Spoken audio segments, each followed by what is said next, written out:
Just found out I'm going to be a grandma. Yeah, So I just thought, yeah, so before I did get to experience any of my first, I have to accept the baby into this world. yeah. That's very difficult, because Robin, you're just now getting over the trauma of this loss, and then you suddenly find out that she is Carey and Robbie's baby. And I live in the same house with her, so I have to see it every day. Yeah. And that's the difficulty. I don't know what kind of process that is, and I don't even know Yeah. why God would allow that. Right, right.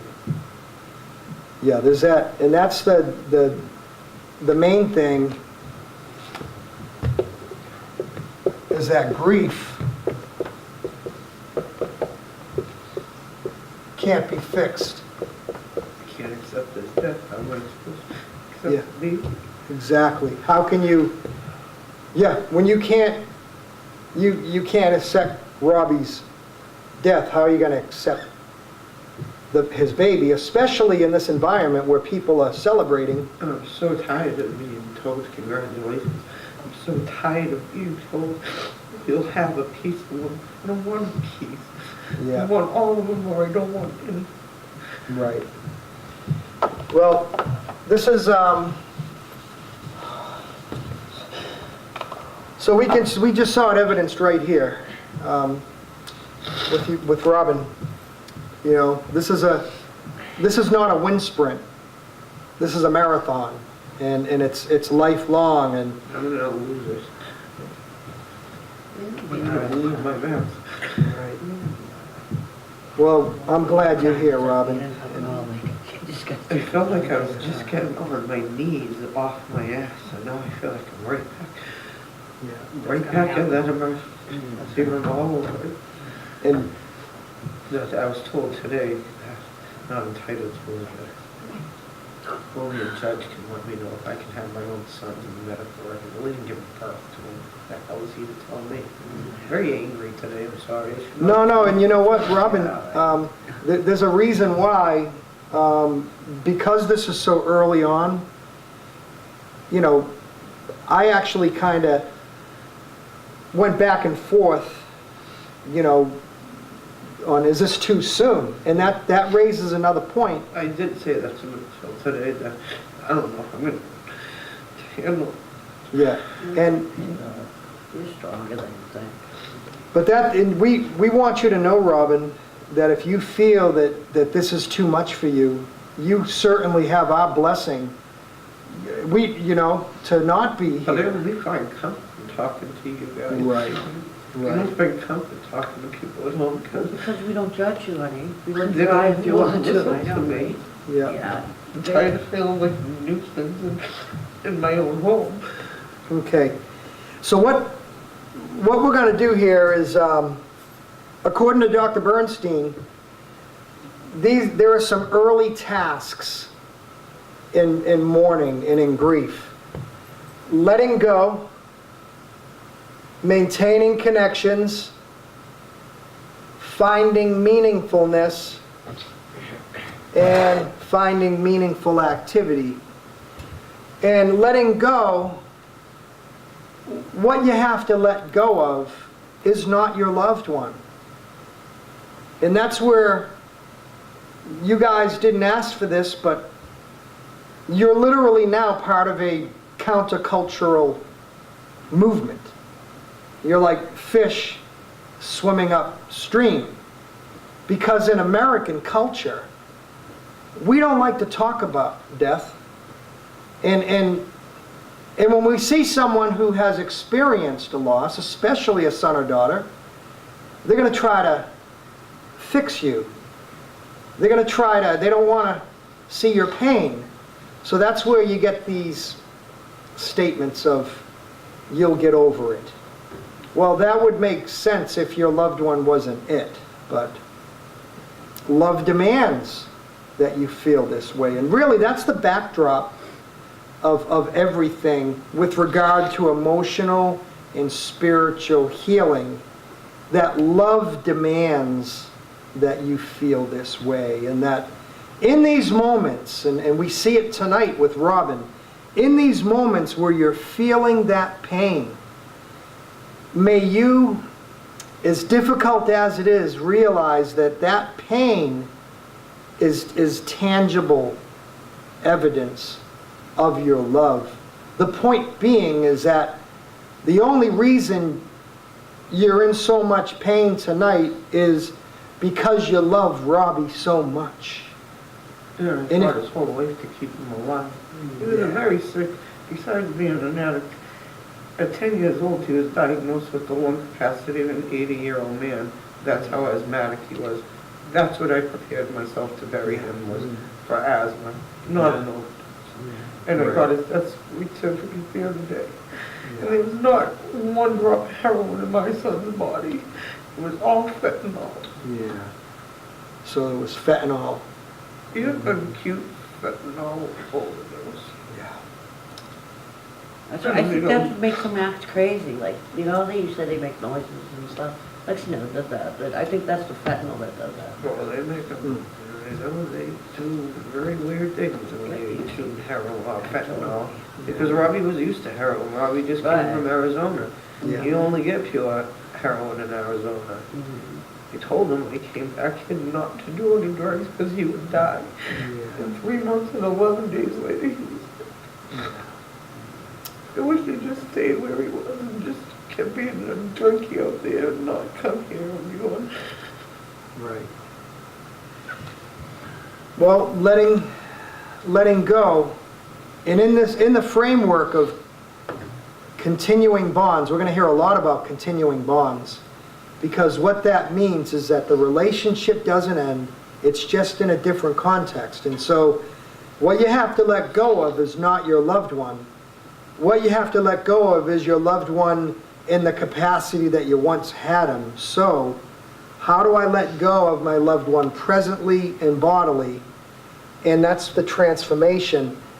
And reconnect with your loved one through many healthy and adaptive ways, which we're going to spend the next couple months going over. And hopefully each night you'll leave here with something practical. And I just wanted to give you, Robin, a word of encouragement about the columns we talked about some of the journaling you've done. That's great. I want to encourage you to keep doing that, because grief has energy. And where do you feel it? Right here, right? It's like, and it has energy. And so the goal is to get you to interact with your grief and to keep the energy of that grief flowing through self-care, which we'll get into later. But in the beginning, there's nothing has any meaning, there's nothing that makes sense. But anyways, these are the early tasks about trying to find some sense of purpose, and you even kind of verbalize that tonight. Now let's get into some definitions of terms, because grief is not mourning and mourning is not grief. So we need to kind of get an understanding of that, and Dr. Bernstein presents it in this way in the book. She says that grief is an individual, subjective, emotional response to a loss. So you know the difference between when something's objective and when it's subjective, right? So right off the bat, inherent within the grief experience is what? A disconnect. Even within family systems, even when relationships are the best that they should be or could be, there's still a disconnect because it's subjective. And the way it's subjective is this: your grief, well, I just said it. That's exactly what it is, isn't it? It's your grief. Nobody has the right to step in and say, well, you should be doing this. With a show of hands, how many of you have had those You know what, I call them self-appointed advisors. They want to try to fix you, they want to try to tell you you should do this, you should do Yeah, that. you should have like an Al-Anon support group for them. Yeah. I really think that, like, People that have to support people. Yeah, you're right, Michelle, you just said, there should be a support group for people that are trying to provide us support to show them how wrong they're doing, right? Exactly. You might be onto something there, because we see it all the Did you get time. them from Lions after Lexi passed? These grief pamphlets? Oh, yeah, I highlighted it. Everything I felt, I wanted to bring it to show you guys. Okay. But I highlighted how exactly I feel, what I'm going through. I'm gonna put it right on the kitchen counter. If you don't understand me, read that. And if you That's don't good. wanna read that, then don't even talk to me, because Right. at this point, Good point, good I'm all point. done. So does that make sense, folks? That it's subjective? So that's separate from I'm others. in my book club. So grief is the response. Now mourning is the process of coping over time. Let me say that again. Mourning is the process of coping over time. And grief work, by the way, that's for those of you that are early in this, that's one of the buzz phrases you'll be hearing. Why do they call it grief work? Because it's work. It taxes every bit of your emotional, spiritual, and even physical being. And sometimes in your grief journey, there's a blockage. You know, sometimes your grief, it's like you're a midwife. You know, there's an obstruction, and you want to get that moving along. Like an obstetrician with a midwife. So now mourning, here's another thing on mourning. According to Dr. Bernstein, one of the developmental tasks of life for which we are singularly unprepared. And Robin, that sure makes sense, right? Doesn't that resonate? Yep. You've come to a place, and this goes for all of you tonight, you've come to a place you've never been. And if you were to go back and, you know, even like 5 years ago, you never would have dreamed that you'd be here. Hi, I'm Kevin. It's Sorry, good I'm to see you. late. No worries. We're so glad you're here. I was way down there. Well, we're glad that you're here and not there. Good to see you tonight. So we're talking about, you're still relatively we're early in this. We just gave some definitions of terms, but this is something that there's no roadmap. And your grief is individual to you. And there's no right way or wrong way to grieve, there's your way. Who remembers seeing the word maelstrom in the book, right? I'm not in the book, no. Well, it's actually in the book, right? Okay. And it kind when I reread it, and I said, my goodness, how apropos is this term for you guys where you're at tonight? The maelstrom, that's this sense of spinning out of control. I remember when I was a little kid, there was a back deck there in Riverdale, probably about 10 to 12 foot drop, and there was a little hill.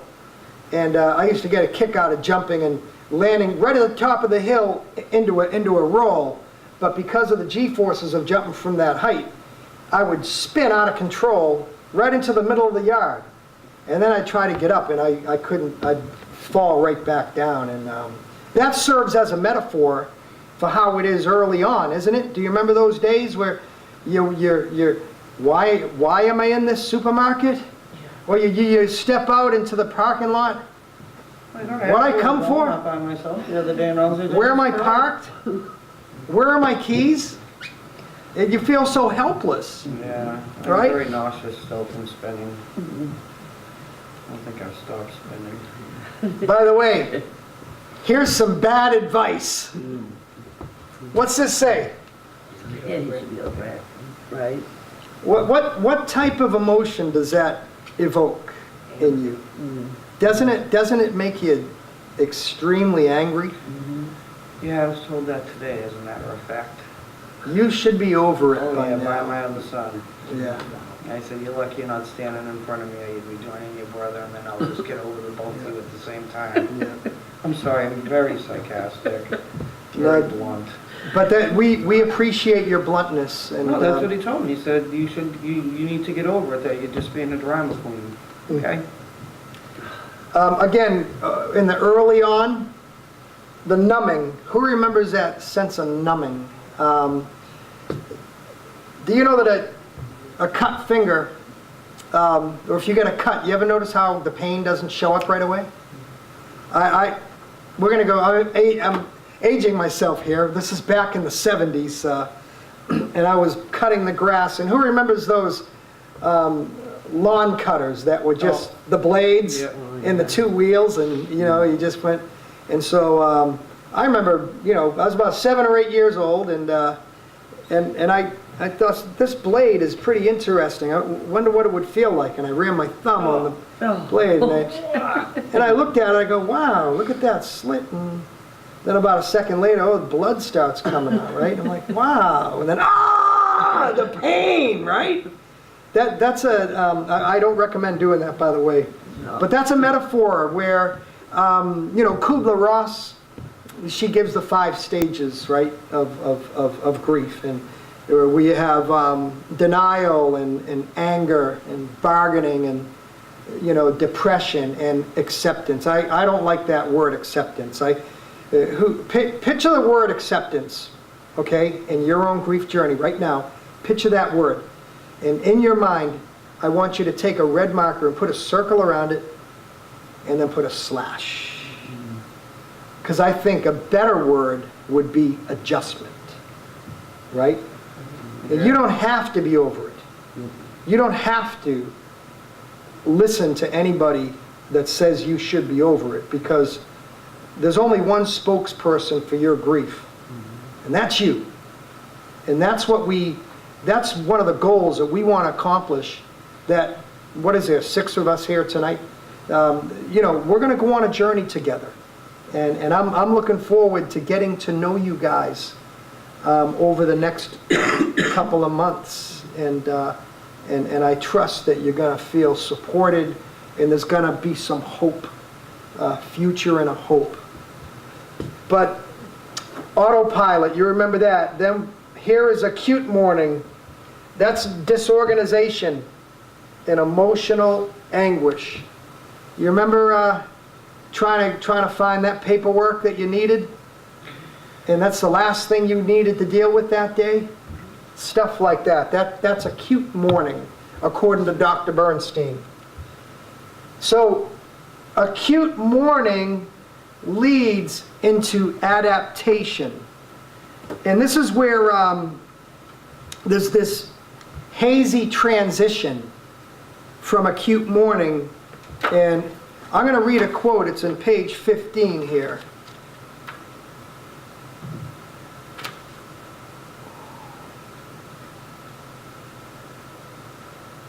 All right, this is a quote by a researcher, Vamek Volkan, that the course of our lives depends on our ability to make breaks, to adapt to all losses, and to use change as a vehicle for growth. Losses not fully mourned, in other words, changes to which we cannot adapt, shadow our lives, sap our energy, and impair our ability to connect. If we're unable to mourn, we stay in the thrall of old issues, dreams, relationships, out of step with the present, because we are all still dancing to tunes from the past. If we're unable to let go when death demands it, we're often unable to hang on when life requires it. And of course, we need to put the caveat. You don't have to let go. You just have to let go presently and bodily, and align your life in such a manner where your loved one's presence is a lot stronger and a lot vibrant. But that goes back to process, which we're going to get into in a little bit. So this is where emotional and spiritual healing are lifelong, and it never ever ends. So it's an adaptation. So now I'm going to some clinical insights. So we just went through about 20 pages from the book. The first 20 pages. I took out some of the highlights, and now I want to add some of my own insights. See this right here? There are two grief experiences. You have, sorry, 3 hours of shoveling this morning. So you have mourner A and you have mourner B. And this basically presents two very different ways of mourning. By the way, has anyone here ever met somebody that they told you about this terrible thing that happened, and you think that the way they're presenting it, you think it just happened like a couple weeks ago, and then you find out that it was 20 years ago? That's kind of what we want to avoid through process, where we don't want grief to become chronic. We want it to be healthy and living. And so this kind of juxtaposes a healthy grief and an unhealthy grief. And that might contradict the previous statement of saying that there is no right way or wrong way to grieve, only your way. But let me just give you an example. When you look at Kubler-Ross, where, denial and the anger, how many here know that it's okay to be angry? Right? It's okay. You got to kick, scream, cry, cuss. Let the shoulders of the road be way out there, and have grace on yourself, and be okay. And know this, that here's a little tidbit on anger. You ever know that nobody ever just makes you angry? They only reveal the anger that's already in there. So if that anger is already in there, there's no reason to feel guilty for being angry. I call it human, right? Being human. All right, I'm trying to find this here. All right, let me get down here. Okay, mourner A. Life remains more or less constant. Okay, so in other words, the grief shrinks into the life. But mourner B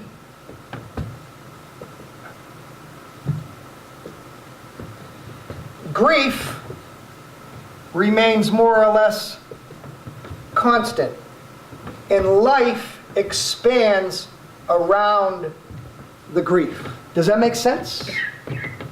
We're definitely going to say that again.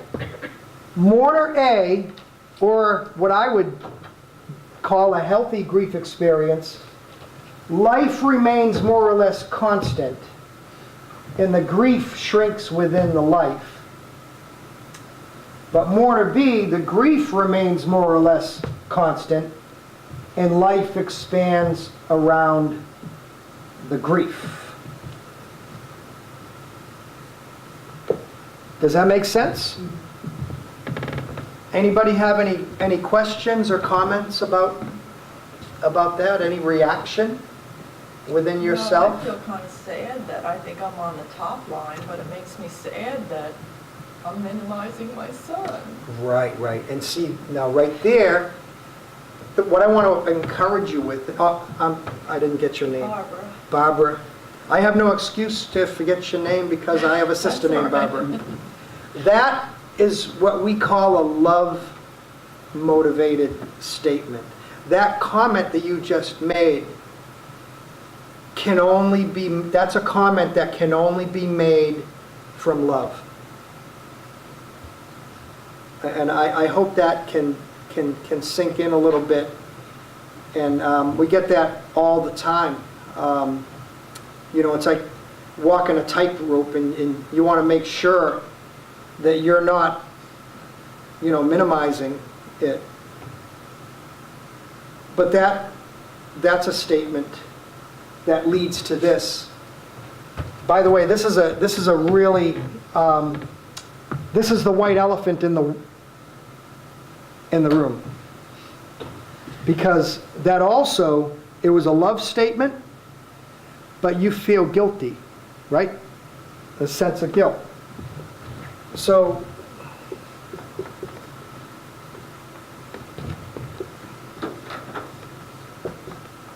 what's happening here is that you are misinterpreting the emotion of guilt for what it is in reality. Love.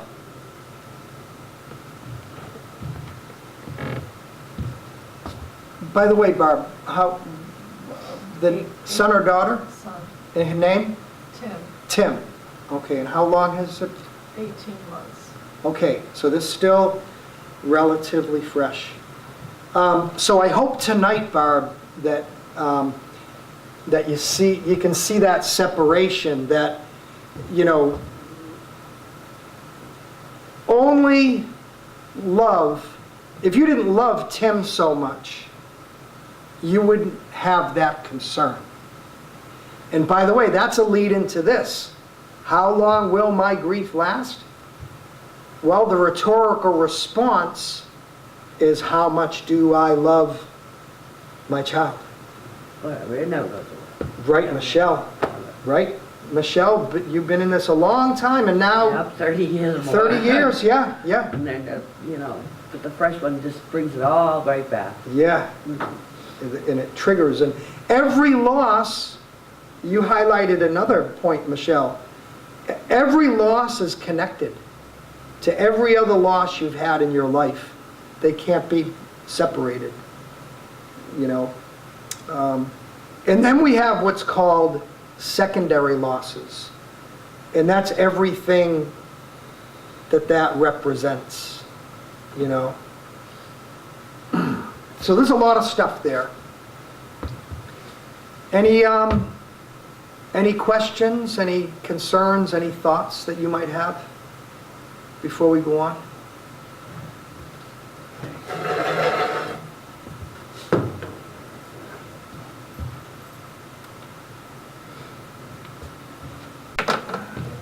So, remember we talked about adaptation? This is, for a second there, I'm like, I thought this was going to erase, but I'm an odd fellow, aren't I? So, I guess if there's going to be a goal, it would be healthy adaptation, according to Dr. Bernstein. And research shows that bereaved people who are able to find new meaning in life have a more rapid and healthier adaptation. I can't find any meaning right now. Right. It's way too And soon. Robin, The that, exact same My way, son is on the 8th, will be 3 months. and it takes time. right. You do end up coming to that. I When don't you feel first look at that at the anything beginning, you're like, yeah, no talking way. about. Yeah. By the way, Robin, this is something that is noteworthy in this setting, that it's always encouraging, and this is why I wanted to do this group, really, because it's always helpful to have someone that's been in this grief journey ahead of you. You know, like we see, like Robin, nothing here makes sense to Robin tonight.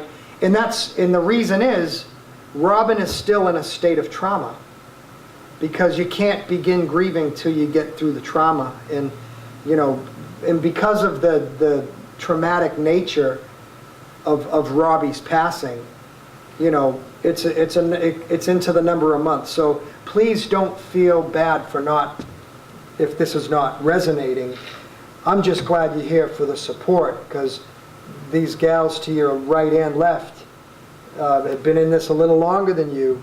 And also, it's also, you'll see that it's going to be healing for you, that in the future, if you can connect with someone that has a loss more recent than yours. And so there's this ebb and flow of like, is this ever going to end? But along the way, that's where you find emotional and spiritual healing. So, but finding new meaning can be a process, right? Any thoughts on that? Any reactions? Like, just think about your own grief journey. How does that resonate with you? You know, I mean, can you ever dream that you'd actually have meaning in your life? There might be some of you here that are looking like that and saying, no, not me. You know, like Robin tonight. I can't even There's think no of meaning the for baby me. as the Right. meaning of life right now. I can't even believe there's a baby coming.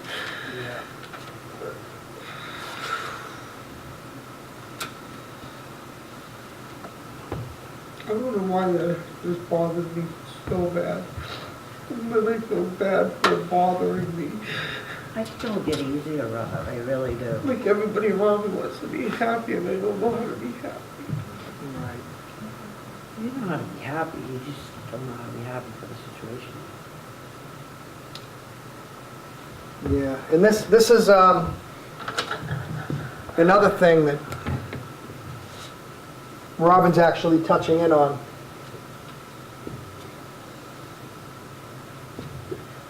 All right, see, no, this is not a donut. By the way, how many here know that don't feel guilty for having a laugh? Because humor's helpful.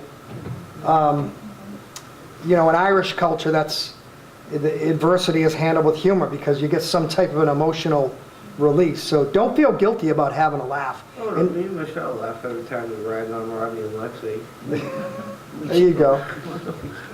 There you go. But you know, it's your fault, you were the one that brought it up and said, aren't you glad that Lexi didn't leave behind a grandchild for you to be taking I said care of that you right now? And I Friday. said, yeah, I am very And glad. I was like, are you thankful that Robbie saw Lexi? Because my son died 3 months ago, her daughter died, her second daughter died a year and a half ago, almost to the day. Right. Yeah. And we were so thanking God on Friday that neither one of them had children, and it was better that they didn't have children. And then Monday, I told you that they were pregnant. guess what, I'm pregnant. I was like, So be careful what you wish for. I'm Yeah, right. in bed in my nightgown, hadn't even barely woken up, and she's telling me she's pregnant. I'm like, oh my God. The first words were, is it Robbie? I don't want to make her sound like or anything, but... Right. Well, they had already gotten, they were negative, Yeah, no, if it was negative. Robbie, then, oh yeah, it's Robbie, all right. By the way, right there, you just evidenced that I just saw your countenance change. Because you were just kind of back and forth with her. What a character, you know? When you were talking about Robbie. And I saw, Oh, Robbie was a character. right, but in that moment, when you smiled, I saw kind of you just evidenced right here, there are two facets to your grief journey. There's sorrow and there's joy, believe it or not. But in the beginning, Is it wrong to feel joy on picking on them? no, nothing. Absolutely not, they deserve every bit of it. You know what? I'm just asking, 'cause I've been picking on them for the past week. And that's actually healthy to pick on him. It's actually healthy to do that. And the more you can talk about your loved one, I want to encourage you to do that. There are going to be people that are not going to be able to handle it. And in a minute, we're going to show the graph of, remember the circles? Where you can choose who to let in and who to keep afar. Because the entire context of your life has been thrown out of control.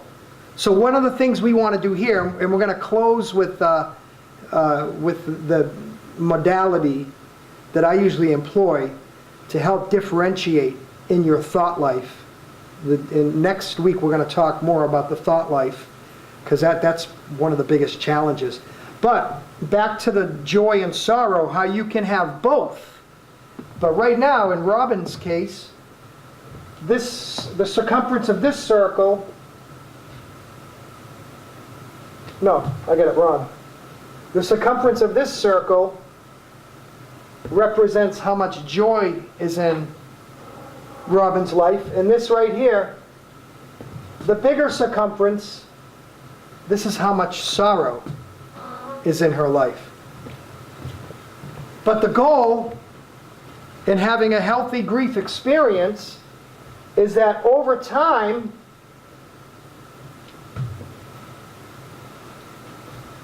through self-care and through continuing bonds, hopefully by the end of your journey here, there will have been a transformation where this little circle will represent the amount of sorrow in your life, and this will represent the amount of joy. I have a wonderful Italian lady who lost her husband of 60 years. And one of the things they always did at Easter time was they would bake a certain dish. And I was talking with her and asking her, would you consider doing that this Easter? And she just broke down and started crying. But did you know that the next Easter she was able to do that? And there was a sense of joy. And see, one day the light bulb comes on, and some of you here tonight, it's not going to make sense, and it shouldn't make sense.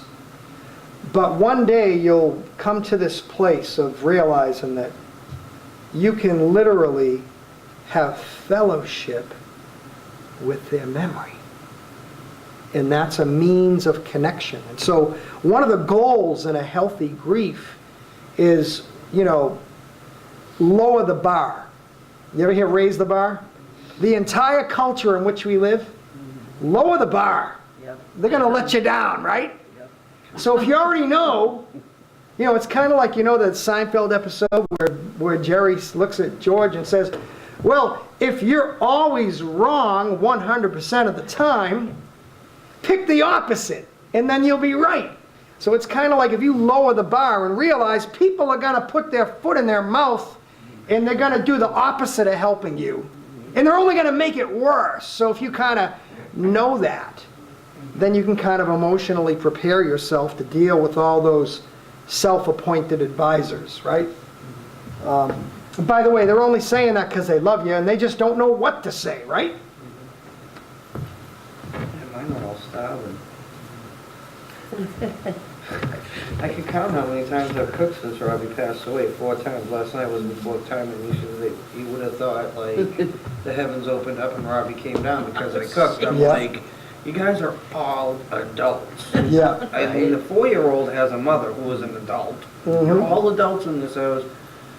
Don't, because I'm your caretaker. Your caretaker's broken right now. Yep. He doesn't want to take care of you Right. now. And they're not understanding that. You should have seen the food truck when they went out and put all this food in the freezer and said, look where you can cook us now. Oh my gosh. There's Yeah. a grill out back and there's a stove right there. I'll be in my room, let me know when dinner's ready. And they just looked at me like, you're not going to cook us dinner? No, I'm not. Yeah. I don't want to cook. Now, right there,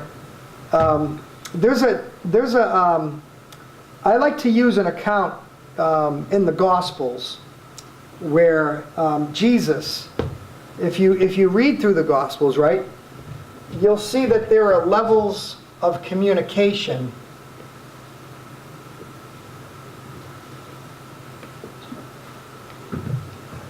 Where out here, you had the multitudes, right? All the multitudes, wherever, Jesus would go to a certain place and they'd all flock to him, right?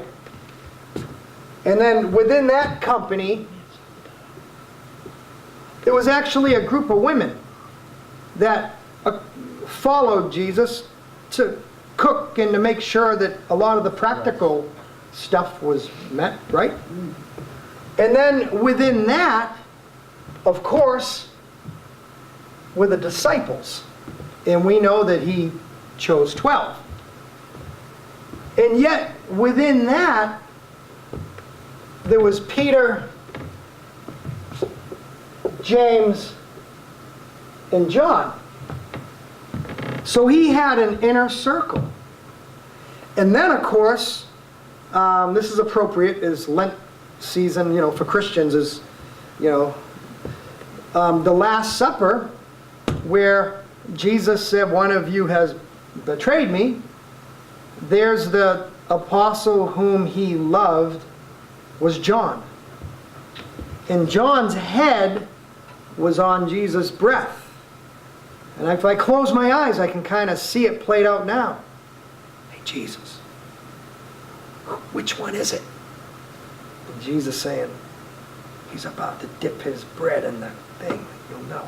And then, of course, it happened. But for our purposes here, there's principles of grief where stay with these people in here in your grief journey. You ever talk with someone and you immediately know, I don't have liberty to talk to this person. I'm sure that there are probably people that come to your mind right now, right? Don't feel bad if they were here. Don't feel bad, put them out here. Because if they love you, they're gonna be there for you. But see, this is the thing, and I'm gonna close. So I'm gonna spend the rest of our time because we had this from 6 to 7:30, but I intentionally had that extra half hour because I want us to take the next half hour, and I want you to share amongst ourselves how this is affecting you, and really that's the goal, to get you, talking, right? But that's something that definitely serves, is that. So the final thing I'm going to share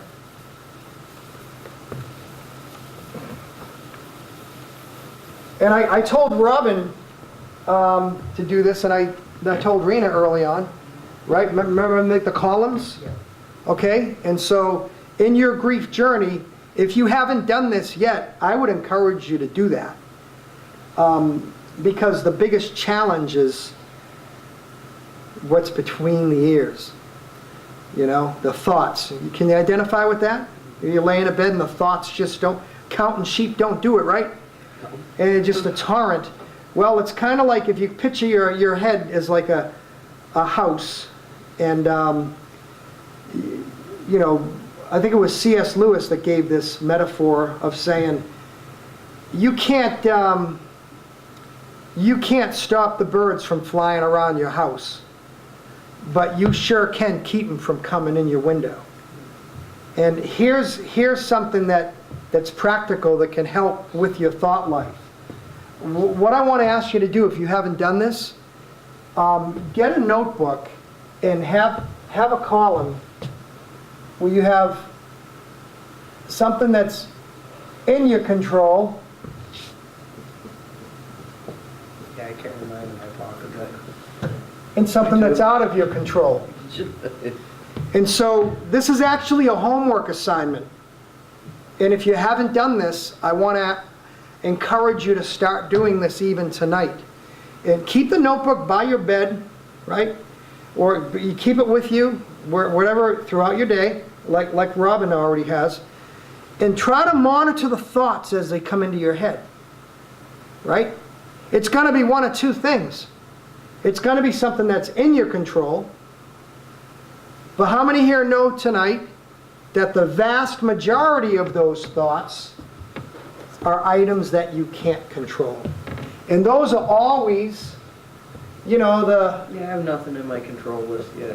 what if, I don't. Oh, well, it's all right. You don't need to control anything right now. what about, It was right? out of my control today when I wanted to lunge out of the truck when I saw the monster again, but I didn't jump out of the truck and It's good because you're gonna get. Well, Robin, All right, whatever. we're glad that Robin wasn't in control because she wouldn't be here right now. I had to stop and think. We'd be visiting her somewhere, right? Well, yeah, you almost have to visit me somewhere in the day too, because they're gonna stay in the house. All right, Ain't move anything right so- now. Now, here it is, again, in your own life, most of the thoughts are items that are out of your control, right?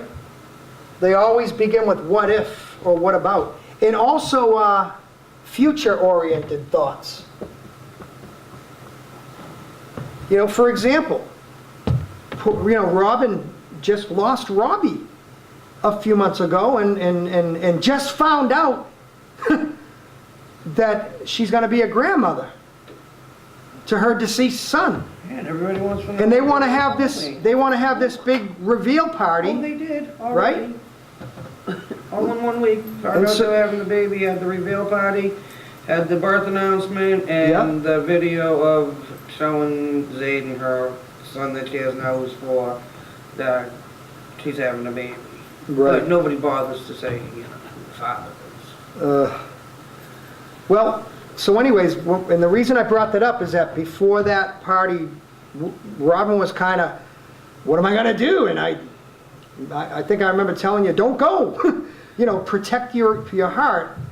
I But don't want to go, but Sue was like, well, in the future you're going to regret it. I don't know what I'm going to regret in the Right. future. Right now I know that I shouldn't have gone to that. Yeah. Because it really disturbed me. Right. And you see me in the video walking away. And- Because I asked not to be videotaped either. Okay, and that's a good point. By the way, ladies, on a practical note, how many here have already had that difficulty where you're invited to this social function and you don't want to go, but you feel like if you don't, you're going to let others down, da-da-da-da-da. Try, and remember, the more you can get in your control, the better off you're going to be emotionally, right? So let it be on your terms. If you do go, show up late, leave early. Have a buddy where if I give you that sign, we're out of here, you know? So what are some, give me some feedback now. What are some thoughts that come into your mind that you can control? My clean closet. There you That's go. all I do is clean. Until the point of That's all I exhaustion. do is not clean. Yeah, me too. Hey, Barb, That's what works for me. I know it doesn't work for everyone. That's the only thing. I got an address in Gloucester. I'd like to get you a contact. The only thing I do is the dishes because I can't. Does anyone, That's it. does That's all the I odd, got. does the odd couple resonate? See, Barb, that's great, you know? And this is where, I call it turning pressure into power, where, you know, the goal is that when a thought comes into your mind that is out of your control, write it down. Even the writing of it down is therapeutic in nature because uncontrollable thoughts, or thoughts rather that are out of your control, have energy. And so here's something I want you to think. Every thought has a destination. Every thought, let it have a destination. If it's out of your control, and as you write it down, you get to witness visually the energy of that negative thought leaving your body through the pen on the paper. That's why journaling is probably the best therapeutic activity that one can do in their grief journey. Because you know what doses to give. And when it gets the tears are coming too hard, you know what doses to give yourself. You know when to drop that pen and walk away. Don't worry, you're not going to forget it. Because the thing about grief, it'll find you. It'll find you. Anything that, you know, it'll come back to you. Don't worry about it. But the goal is you want to have emotional and spiritual wellness within yourself. You want to have peace. So I should feel no guilt after telling Ashley today, Ashley's mother, that I want to meet the baby on my own terms, and that I don't want anybody around me when I meet that baby. I want somebody to walk the baby in the room, give me the baby, and leave. I don't want nobody around me. Robin, I don't want crowds of people around me. Robin, that's beautiful. That's a great plan. Robin, Great plan. But I don't think she's But- gonna go for it. but wait a minute. You just got your first item. Yeah. But Here I don't tonight. have control because No, she you has said to what be you wanted. okay. You said what you wanted. Yeah, now you've made your point known, Robin. Yep. Now it'll be in her court. Because I don't want a lot of happy people around me. Right. Because they're gonna be filled with joy, and I'm gonna be filled with sorrow. Right. Well, you don't know that yet. It's a ways away. But No, Robin, it's not, it's It August is. 18th. It's a ways away though. That's when she'll have the baby. Hmm. She'll have it on my daughter's birthday, scheduled it for that day. Okay, well, that was a good comment, and we want you to know that we support you. We support you in that, and I hope you stick to your guns on that. Okay, so Barb, you gave an excellent suggestion. Is there anything else that you can think of that can keep you in the place where you're in control? Anything else? In the dark, watching TV, Yep. TV? I go to. Yep. Not leaving the house because I get in trouble every time I leave the house. By the way, Sheila, good point. Because I call it dumbing it down. You got to dumb it down as much as you can. Like, you know, when you're struggling, just live in the present and only keep your mind on cleaning your closet, to what you're gonna watch on TV, or what I think about all day long. What am I gonna have for dinner? That's what my husband thinks of too, and he's Right? been very depressed lately. No, but this and She did it for a year and a half now. and you know what? You know what will happen? Ladies, you know what will happen? You'll develop a good habit in your grief. And then what you'll find is that you're going to live in this column where the world makes sense, when the world is as it should be, where the universe, and we all know that's a mythical place, right? But you don't need to allow that which is out of your control dictate how you feel. Does that make sense? And there's a couple Really other gotta things. bring the people I live with here because they think I'm morbid because I sit in my bedroom. Hmm. I cremated my son and I wasn't gonna put him in a closet, I'm sorry, I just, like, one of my friends, Sue, you met the other day, works at Savers. She loves sand, She got a thing for sand. Right before Robbie passed away, one of the guys came up and said, Sue, I found a bag of sand. Do you want it? I was gonna throw it away. It wasn't a bag of sand. It was somebody's remains with the toe tag. I don't know how they got that in the bag, but she said it was the tag that would have been tied. It had the person's name on it, where the person was supposed to be sent to, and it was found in a bag of clothes. Well, I don't want anybody coming and cleaning out my closet after I'm gone and throwing my kid away. So, no, he sits in my room on a shelf that they call my shrine. I don't care what I you have call one it. too. I light candles for my son every single night. I don't say goodbye to him. I just say goodnight to him. Oh, you're sitting in your room. You're sitting in your room. So I'd rather be sitting in my room with you morons. So why don't you just leave me alone sitting in my room? I'm not bothering anybody. guess what? Now you have more. Robbie's shrine. You have his ashes in your room, and you've decided you know where he's going to be. You're going to keep him there. Not like I have the you same too. setup at my house. Absolutely. I have, my son was cremated, he's in an urn, and I have pictures all around. I have a card he sent me when he was little. He was a little boy, and I have a portrait of him on the wall. Well, actually, my son was incarcerated in Arizona for a little while, and you can't write letters in Arizona. You can only write postcards. And I don't know where the rest of any of his postcards are. I can't find any of them, but I found this one telling me how much he appreciated me being his mother, and that there's other guys in there that don't have mothers, or they're dead, or they walked out on them, and it was just all about appreciating me. So, and I have a box that I put everything in, and everybody thinks They're more, but not me. Okay, I just jotted down a few things. For those of you that might be discouraged and think, well, there's more, like what Robin had said, there's more items in my life that are out of my control than are in my control. Well, here's a few suggestive thoughts. How about your promises? That's something you can control. Right? Or how about how kind you are? It can be a choice. Robin gets a mulligan tonight on that, right? How about exercise?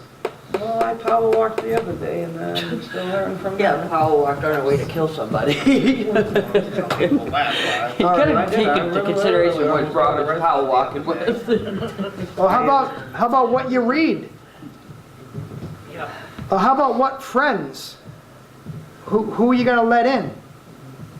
You know, what relationships do you want to have that are just surface relationships? Right? Who's in your inner circle?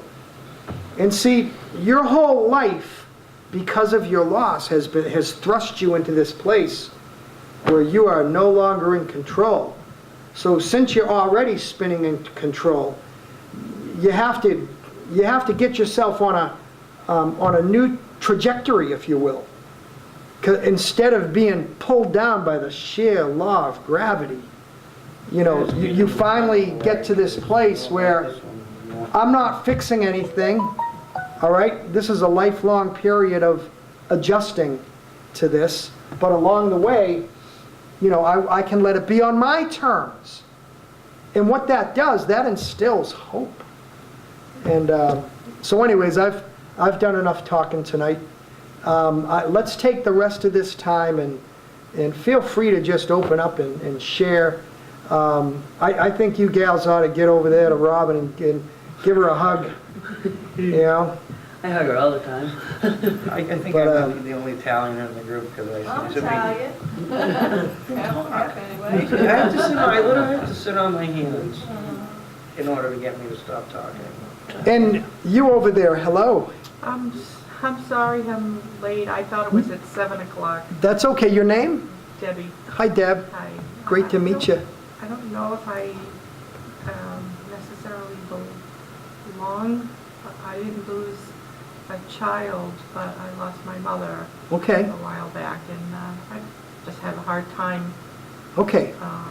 Well, I'm going to Getting work. over it. I'm going to work with you individually then, because really that's the.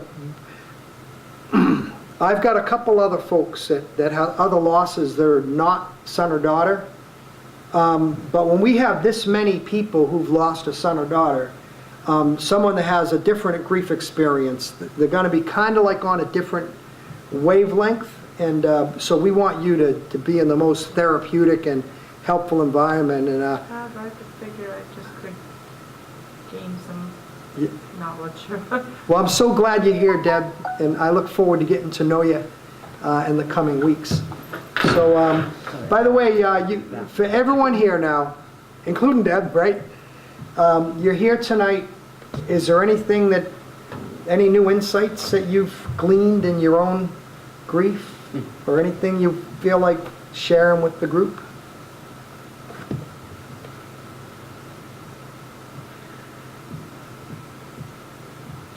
Well, I'll say for me,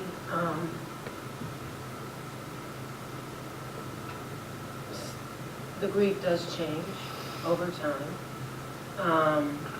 By the way, how long has it been, Sheila? I lost Jamie, was it 1952? So Jamie's, so Jamie's gonna be 20 in this month. Okay. And I lost Carey in November. Oh, So I have twin boys. So what I found is I had some hope come back into my life. 16 months, almost to the day, I was feeling a little different. So some of this was starting to happen where, I don't know if it was joy, but it was different. Michelle, you had said you never forget, but yeah. it changes a little bit, Does right? change, it does. You're a little bit away from the rawness of it, but now I lost Carey, almost really 16 months to the day where I thought my life was different and there was some hope. Yeah. And so now, like, none of it. There's, you talk about Kubler-Ross, and I don't think it applies to grieving parents. I think it applies more to somebody who's dying. They find out they're dying, and they have Yeah. to accept that they're Right. dying. And they go through those things. Yeah, and we're in hell. Yeah, and you know what? Good point. And you know what, Sheila? Speaking of Kubler-Ross, that's what we call a linear model. Yeah. There's an implication that you go through this process and you end up at Better acceptance. place, right. And you know, Sheila, how old was Carey? They were twin boys. So Jamie died when he had just turned 19, and Carey died when he was 20. Okay, Just, so now what happens is that, let's go forth into the future, that when your peers start becoming grandparents, this is going to revisit you then. And that's just one example where it's the rest of your life, and it never ends. And so this is adjustment then. And boy, am I glad you're here, Sheila. And I hope you feel loved and supported. And that's really why we're doing this, each one of you. I'm so glad you're here. And and by the way, what a perfect segment to close on, an example like that. That we don't try to fix anything here, because it can't be fixed, right? So it's incumbent upon each of you as to how can you adjust to this. This is the new reality. You didn't ask for this, but you got it. This is the new normal, and anything is but normal. But may you, in these coming weeks, I'm believing that there'll be hope, and that there'll be encouragement, that there'll be connections with one another, because the mantra of all grief support can be summed up in this one statement: you need not grieve alone. But each one of you know that it's a lonely journey, that you have to go. It's a lonely place where you got to go through that door alone on that journey. But on that journey, you don't need to journey alone. Does that make sense? And that's really what's behind why we're doing this. So thanks so much for coming. This is the first time I ever did a live stream, so I don't know if you even know how to shut it off, so I'm going to get out of you're it. still streaming? Yeah, but I'm done right now. Put a fork in me, I'm done. So I'm going to unplug this. You guys don't hang out? Can I ask a question? Yeah, sure. So, where is God in all this? Right, oh, the existential I've hit him with that question before. The existential concerns. I've hit him Yeah, there. because I want to know why God thought Yeah. it was okay to let those two create a baby. Yep. If God knew my son's time was coming to an end, then why did he allow that to happen? Right. Very good question. I get. Scared of that baby. By the way, I get this a lot. Where was God? There was what came to my mind. There was a Jewish guy that lost a 10-month-old baby, and and this guy lived a good life, and he kept to the commandments, and he always tried to do what's right. And when it comes to the existential concerns like that, you're going to have a flexible belief system. And one thing is that any time that we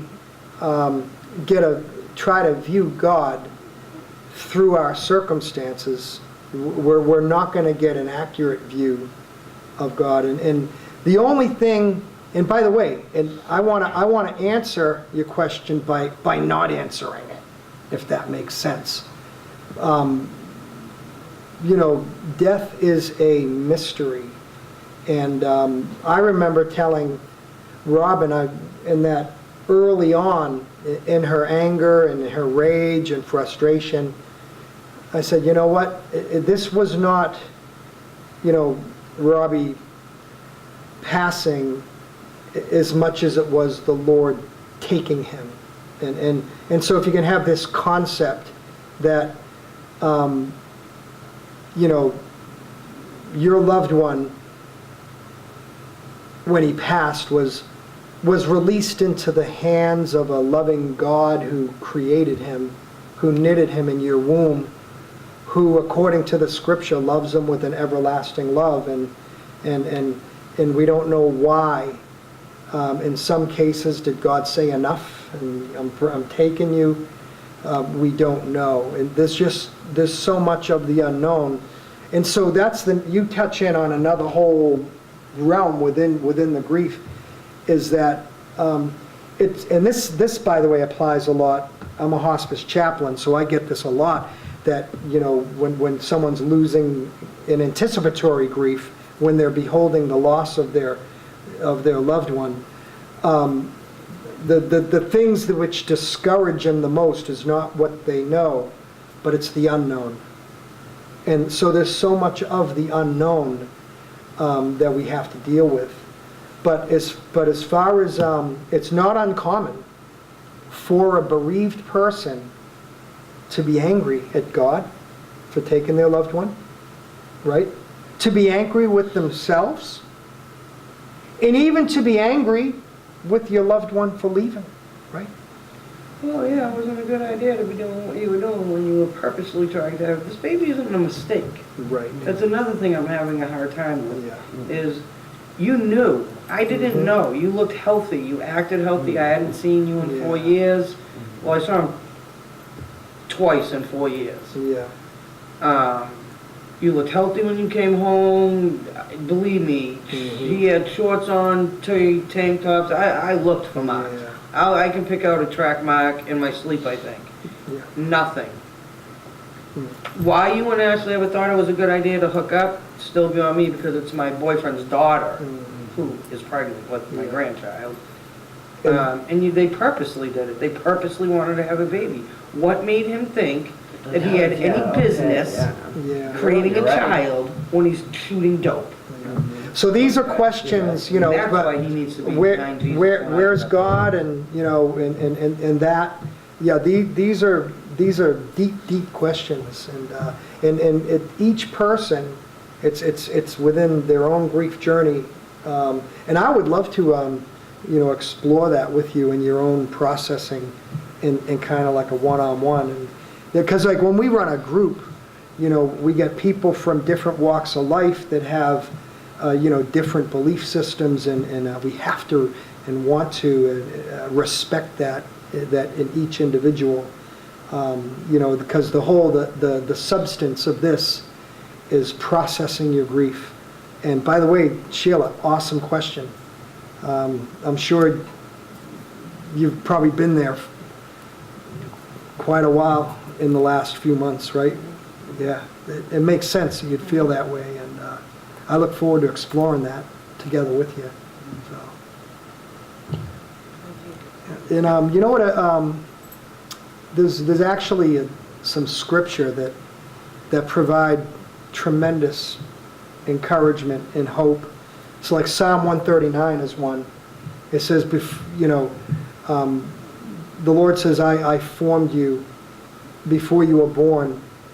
I saw your unformed substance in the womb. And in Psalm 139, it indicates that God literally knit your child, fashioned your child in your womb throughout those 9 months, you know, according to the scripture. And of course, you know, in Hebrew thought, you know, like for example, it never just rains, God sends the rain, you know. It never just snows, God sends the snow. You know, in Isaiah 55:8, it says, God says, my ways are higher than your ways. Just as the heavens are higher than the earth, so my ways are higher than your ways. My thoughts are higher than your thoughts. And in Jeremiah 1:5, God says, before you were born, I knew you. You know, the Apostle Paul in Ephesians 1:3 says, you know, he chose us in him before the foundation of the world. And so we have this whole thing about God going before us, and and it doesn't just, someone doesn't just die, the Lord takes them. And so we're as negative as the circumstance is, this whole concept of God superintending over, in Proverbs 16 it says our mind planned our way, but the Lord directs our steps. And the preparations of the and plans belong to us, but the answer of the tongue is of the Lord. So there's this whole theme of God's sovereignty over human events and human affairs that get worked out. And so this whole thing about, we don't understand why. And you know what? We may never know why. And that's the stuff of grief, But to have a belief system, and what I've seen in supporting people in grief over the last few decades is that people that have a belief system, their grief journey is less difficult than those who don't. So there's a lot of stuff there. And you know what, Sheila, that's kind of like, that's like in the counseling session where they just kind of talk about the rote stuff, then all of a sudden in the last, there's only 2 minutes left, and then the bombshell, But I'm not imposing that upon you, but that's big stuff that, don't apologize. I'm so glad that you asked it. I Yeah. had the same feeling, I'm sure. Oh, yeah. You know what? Now, That's where this leads into the discussion with the group. And each one, right there, you're right off the bat, you had two others. Yeah, me too. I did the same thing too. I just don't understand why, if God's the one that creates your babies and knits them, I don't understand why he never went past me and Robbie. If he knew I was going to pass, it just blows my mind. But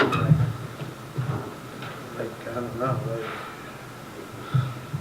I never wanted to be a grandmother, I'll be honest with you. I told all my children. I think it's because I got pregnant at such a young age. I had my first one when I was 15, I had Robbie when I was 19, and I had my daughter when I was 22 or 23. All from the same father. Married him after 13 years, divorced him after 3.5.